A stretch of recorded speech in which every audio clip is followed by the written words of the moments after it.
Iya, Eki. Bukan, Mbak, ceritanya Bapak ini, teman bola kan? Iya.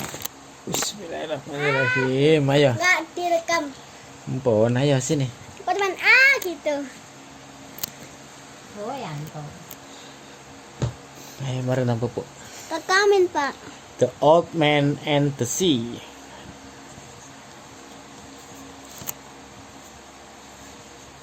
Ini cerita tentang Pak tua pemancing. The Old Man and the Sea ki sing nulis namanya Ernest Hemingway. Iya. Ernest Hemingway ki penulis hebat. Nggak The hebat. Old Man and the Sea. Iya. Dia adalah seorang lelaki tua yang mengail sendiri saja dengan sebuah sampan di tengah arus teluk. Dia telah melewatkan 84 hari tanpa berhasil menangkap seekor ikan pun. Dalam 40 hari pertama itu, seorang bocah lelaki turut pergi berlayar bersamanya. Namun setelah 40 hari berlalu tanpa ada satupun tangkapan, orang tua si bocah memberitahunya bahwa lelaki tua itu sekarang telah menjadi salau, yang merupakan bentuk terburuk dari ketidakberuntungan. Si bocah lelaki itu menuruti kehendak orang tuanya dan kemudian pindah ke perahu lain. Di perahu itu ia berhasil mendapatkan 3 tangkapan bagus. Di minggu pertama, ia menjadi sedih melihat si lelaki tua datang setiap hari dengan sampan kosong. Sampan itu perahu. Nama lainnya perahu itu sampan. Sampun. Dia selalu turun membantu membawakan gulungan kail atau tombak ikan.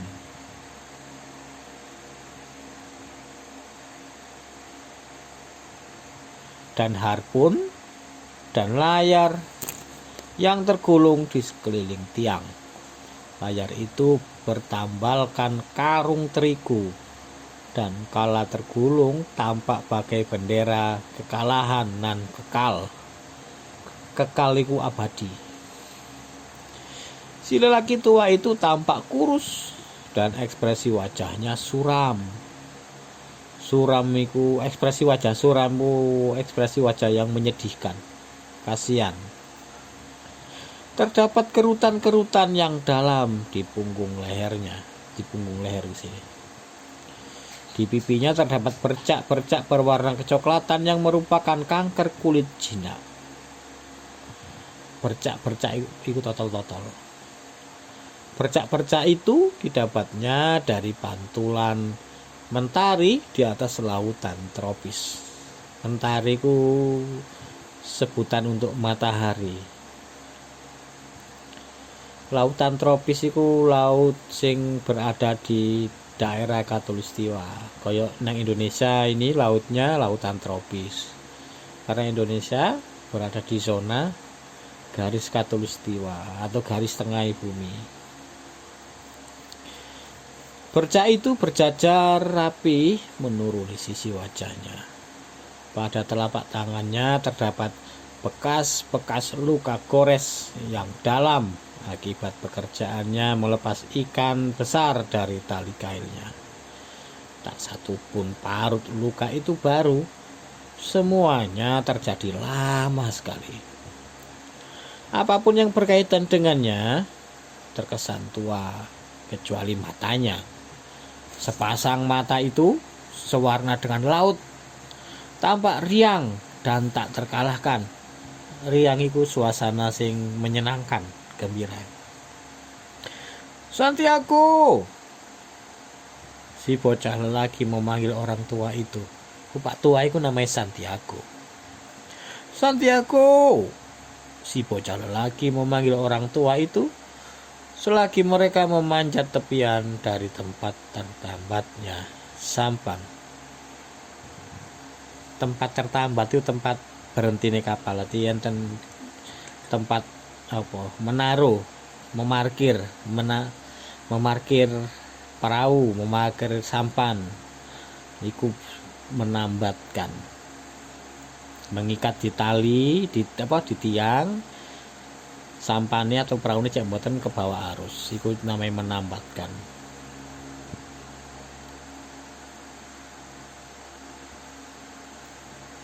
Santiago, si bocah lelaki memanggil orang tua itu selagi mereka memanjat tepian dari tempat tertambatnya sampan. Aku bisa pergi lagi denganmu. Kami sudah memperoleh sedikit uang. Lelaki tua itu telah mengajari si bocah cara menangkap ikan dan si bocah itu sangat menyukainya. Tidak, kata si lelaki tua itu. Kau pergilah bersama perahu yang beruntung dan tetaplah bersama mereka.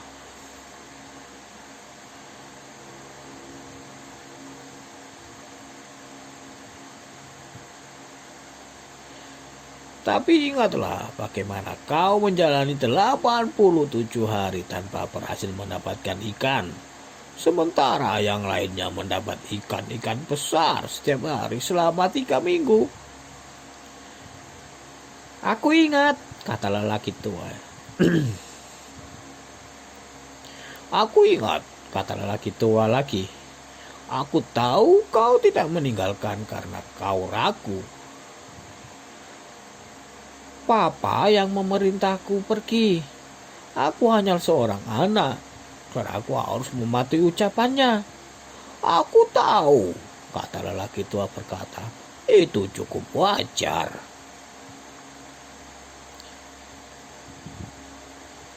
Tapi ia sendiri tidak terlalu yakin. Memang tidak, kata lelaki tua. Tapi kita punya keyakinan, kan? Ya, kata si anak. Maukah kau minum segelas bir di teras? Dan sesudahnya kita bawa perlengkapan ini pulang. Mengapa tidak? Kata lelaki tua. Ayo, kita lakukan sebagai sesama nelayan. Keduanya duduk di teras. Ada banyak nelayan di sana. Mereka menertawakan si lelaki tua. Namun lelaki tua itu tidak marah. Nelayan lain yang lebih tua menatapnya dengan tatapan iba. Iba itu kasihan. Tatapan yang kasihan. Tetapi mereka tidak menunjukkannya dengan terang-terangan. Mereka berbicara dengan sopan mengenai arus air laut, kedalaman kail yang mereka pasang. Kail itu pancing itu.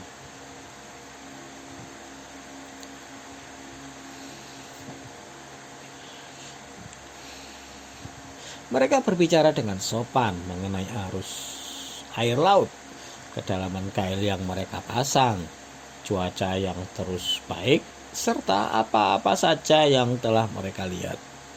Nelayan-nelayan yang sukses hari itu ada di sana dan telah menjagal ikan marlin mereka. Menjagal itu memotong-motong. Ikan marlin itu ikan sing besar.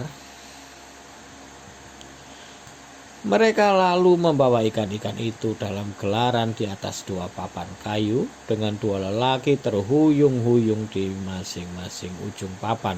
Terhuyung-huyung itu badannya tidak seimbang, kayak mau jatuh.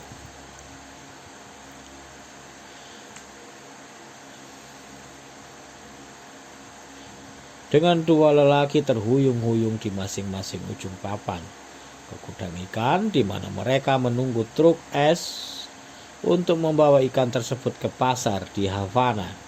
Havana itu kota di negara Kuba. Negara Kuba itu negara sing dulu dipimpin presidennya yang sangat terkenal namanya Fidel Castro. Mana dia? Orangnya sudah meninggal. Karena Ya sudah tua, meninggal, sudah berumur tua. Fidel Castro itu teman dekatnya Presiden Soekarno, presiden pertama Republik Indonesia. Itu teman dekatnya Fidel Castro. habis itu. Habis itu. Ya, mereka berteman sampai tua, sampai meninggal. Habis itu yang Soekarno-nya. Presiden Soekarno sudah meninggal. sama-sama. Lebih dulu Presiden Soekarno meninggal lebih dulu, Presiden Fidel Castro meninggal jauh setelah Presiden Soekarno meninggal. Mereka berteman. Habis itu di surga ketemu lagi. Di surga ketemu lagi. Iya mungkin ketemu menyapa Castro gitu palingan Presiden Soekarno. Opo no gitu palingan ya. Palingan begitu nih ketemu. Nah kon seeling no. Biyen makan nanas berdua yo no yo. Iya tro aku seeling tro Castro gitu palingan ya. Pas di surga. Iya paling begitu ngomongnya. Lanjutnya, mereka yang menangkap hiu telah membawanya ke pabrik pengolahan ikan hiu di sisi lain teluk. Hiu-hiu itu dikerek dengan katrol, dibuang hatinya, dipotong siripnya dan dikuliti tubuhnya. Dagingnya lalu dipotong-potong kecil untuk diasinkan. Kecil-kecil. Ya. Jadi hiu itu siripe itu harganya lebih mahal daripada dagingnya. Harus siripe dijual. Buat kipas. Boten gak buat kipas siripe. Nek siripe hiu itu biasanya senengane orang Jepang, ambek senengane orang di Asia Timur, Jepang, Cina dan Korea. Dibuat sup, ambek dibuat obat. Terus biarin. Dagingnya diasinkan, dibuat cadangan makanan. Nek pas musim dingin. Buat iya. Nek nang Kuba nggak ada musim dingin, di Havana nggak ada musim dingin, sama kayak di Indonesia musim kemarau sampai musim hujan. Nanti ikannya diasino, nek pas musim paceklik, pas ikan susah dipancing bisa buat makan. Anaknya pengen di sini ada salju. Enak, bisa itu apa nggak usah susah ke negara yang dingin. Makanya belajar bahasa asing sing banyak, belajar bahasa Inggris, belajar bahasa negara-negara asing. Nanti kita pergi ke negeri-negeri yang jauh. Aneh pernah ketemu bule. Oh ya. Bule di sekolah. Oh ya. Tapi anu cuman lihat bulannya gini.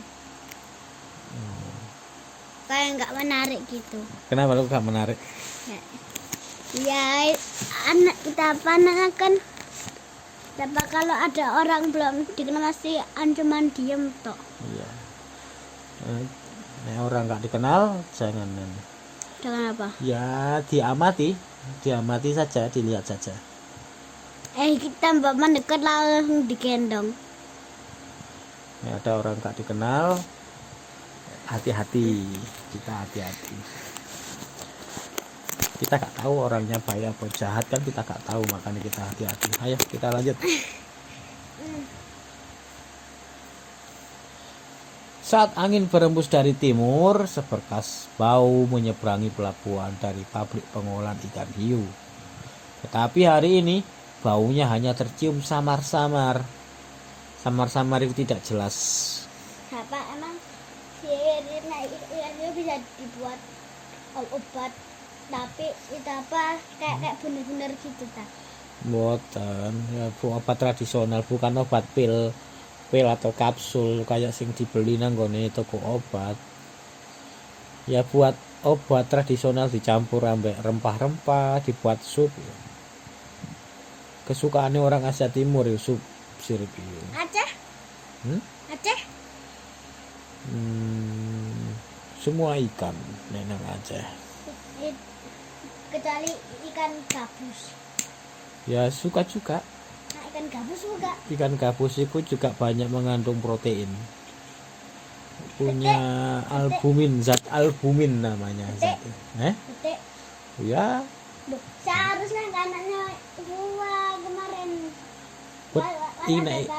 Ikan petik digoreng kering terus dimakan sampai nasi hangat dan sambal pedas. Oh, mantap. Ayo kita lanjut. Makanya alat ikan yang betiknya.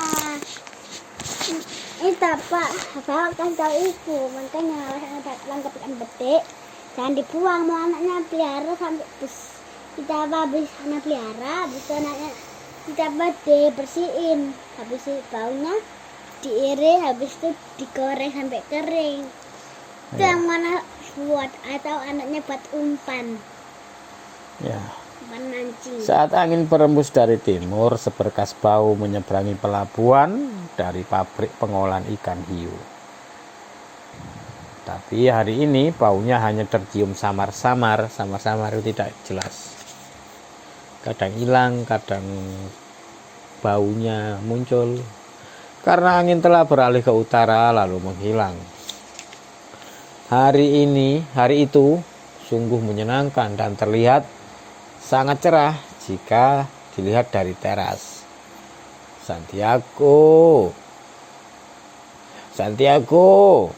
si bocah lelaki berkata. Ya, jawab lelaki tua. Ia menggenggam gelasnya sambil merenungkan peristiwa yang menimpanya beberapa tahun lalu. Bolehkah aku pergi mencarikan sarden untukmu esok hari? Tidak, pergilah bermain bisbol. Bisbol itu permainan bola, olahraga permainan bola yang dimainkan banyak orang. Bapak, kalau anak-anak Bapak kita jangan daftarin anak sekolah dulu ya. Kenapa? Ya kan anak baru masuk, masa langsung kita daftarin besok aja.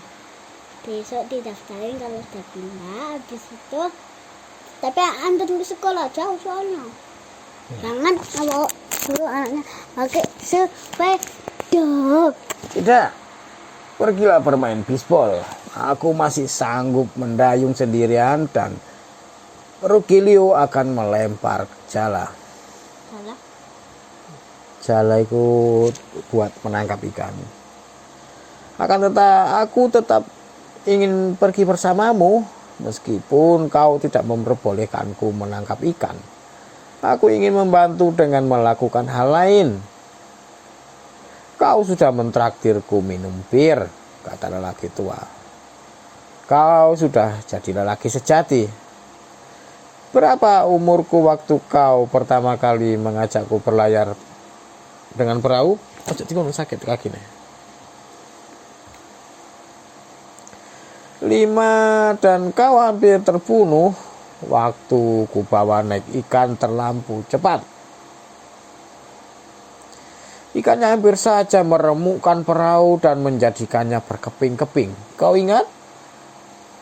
Aku masih ingat, ekornya menampar-nampar, memukul-mukul dan membuat palang dayungku patah. Aku bisa ingat kau melemparku ke haluan tempat gulungan kail basah dan merasakan perahu bergerak.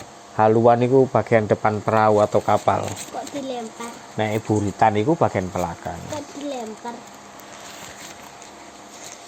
Iya, soalnya ada buat biar minggir, buat nangkap ikan sing bergerak-gerak tadi. Ada Santiago dimakan. Terdengar bunyi yang keras saat kau memukul ikannya, seperti bunyi menebang pohon. Lalu kurasakan bau darah di sekujur badanku.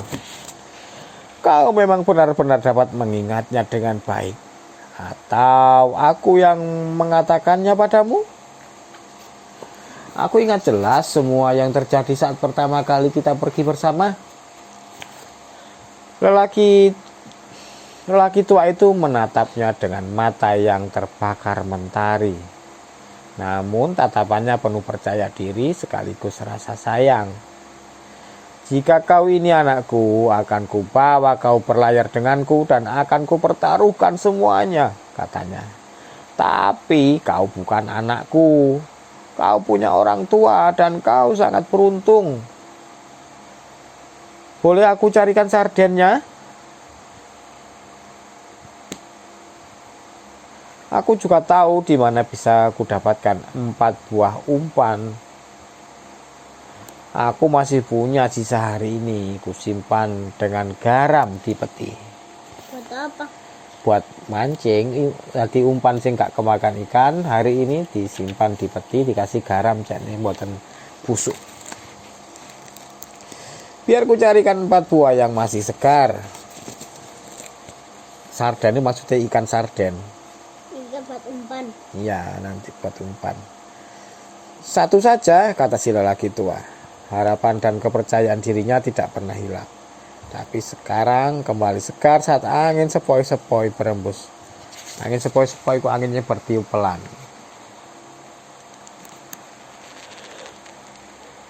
2, kata bocah itu. Baiklah 2, lelaki tua setuju. Kau tidak mencurinya bukan? Tadinya aku berniat begitu, kata si bocah. Tapi ini aku beli. Terima kasih, ucap si lelaki tua. Ya begitu sederhana, namun ia heran sejak kapan ia memiliki kerendahan hati seperti itu.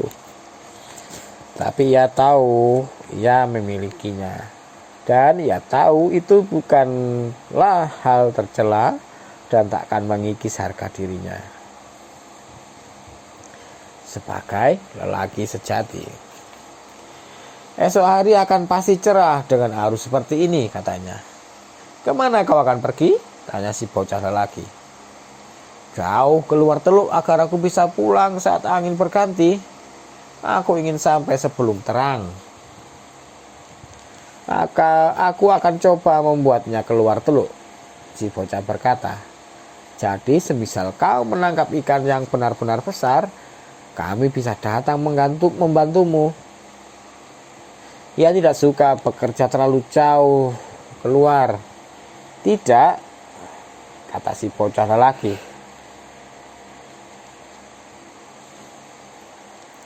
Tapi aku bisa melihat sesuatu yang tak bisa dilihatnya seperti arah terbangnya burung dan membuatnya mengejar lumba-lumba. Sepuru itukah matanya? Ia hampir buta. Aneh, kata lelaki tua. Ia tak pernah pergi mencari penyu. Itulah yang merusak mata. Kok merusak mata? Tapi kau mencari penyu selama bertahun-tahun di pesisir pantai. Tapi hingga kini matamu bagus. Aku lelaki tua yang aneh. Tapi apakah sekarang kau cukup kuat untuk menangkap ikan yang berukuran besar? Sepertinya iya, aku punya banyak trikiku cara. Ayo kita bawa perlengkapan ini pulang, kata si bocah lelaki, supaya kau bisa mengambil cala lempar dan menangkap sarden. Nah, pun selesai, besok dilanjut no. Benar. Pun ditandai bapak itu kan. Ayo pun istirahat, besok dilanjutkan lagi.